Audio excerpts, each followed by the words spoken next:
E se a gente olhasse para as nossas finanças do mesmo jeito que um médico olha para a nossa saúde?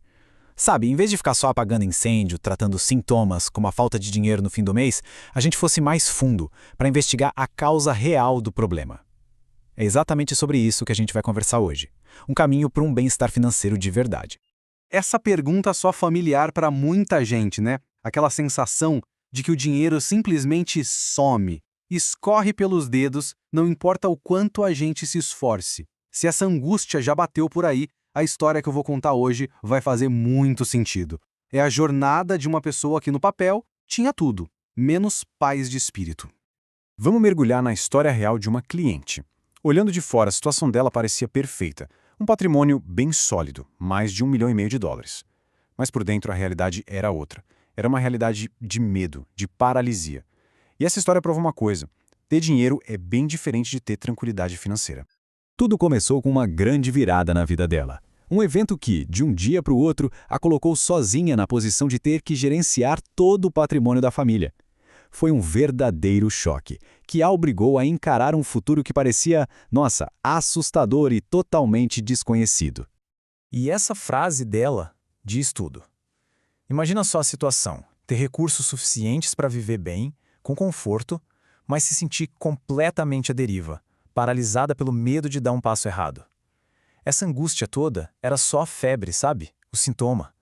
A verdadeira causa, a infecção, estava bem mais fundo.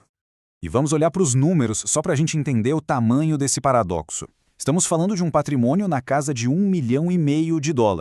Para muita gente, isso seria sinônimo de problemas resolvidos, não é mesmo? Pois é, mas para ela, não era.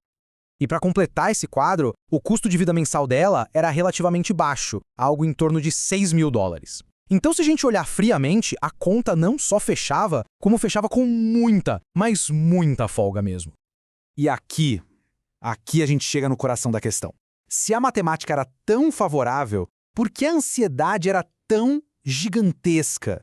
A resposta, como a gente foi descobrindo, não estava nos extratos do banco, estava na história de vida dela. E é aí que essa nossa abordagem, que eu chamo de médica, entra em cena. Para encontrar a verdadeira fonte dessa ansiedade, eu precisei agir como médico. Eu chamei esse processo de anamnese financeira. O foco aqui não é ficar olhando planilha, de jeito nenhum. É ouvir a história, entender a jornada daquela pessoa com o dinheiro até aquele momento.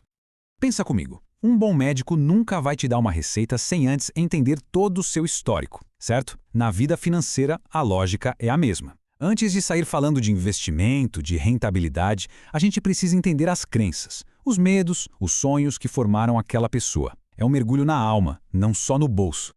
E nesse processo, a gente descobre como as nossas finanças são, no fundo, profundamente humanas. A gente conversa sobre as primeiras lembranças com dinheiro, sobre as frases que ela ouvia dos pais, sobre os sonhos que ficaram guardados na gaveta. É sobre entender a pessoa por inteiro, para só depois conseguir entender as finanças dela. E depois dessa escuta atenta, sabe, de muita conversa, o diagnóstico ficou claro. E olha, não tinha nada a ver com qual ação comprar ou qual fundo vender. A causa raiz do problema estava na história de vida dela. O contexto era esse: uma mulher que tinha pausado a própria carreira por mais de 20 anos para se dedicar totalmente à família. E agora, de repente, aos 50 e poucos anos, se via com a tarefa de ser a única gestora de tudo, sem ter tido a prática ou a chance de construir essa confiança ao longo dos anos.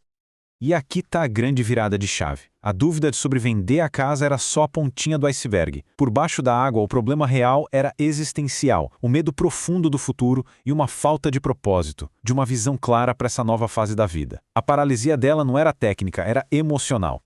Com o diagnóstico certo em mãos, o plano de tratamento mudou completamente de direção. O objetivo deixou de ser como fazer o dinheiro render mais e passou a ser que vida eu quero construir a partir de agora. O dinheiro finalmente virou a ferramenta e não o objetivo final. Essa mudança de perspectiva é tudo. A gente inverteu a equação. Em vez de perguntar o que fazer com o dinheiro, a mais importante pergunta passou a ser o que você quer fazer com a sua vida. Essa é a base de um plano que gera bem-estar de verdade, sabe?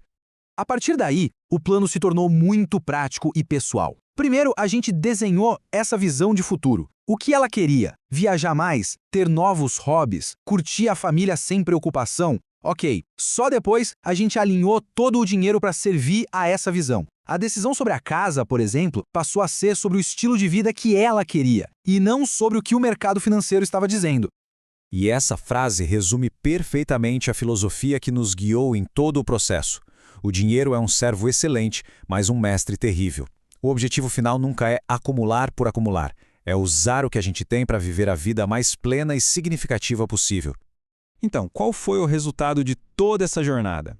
Olha, foi muito mais do que uma carteira de investimentos bem organizada. Foi uma transformação de vida.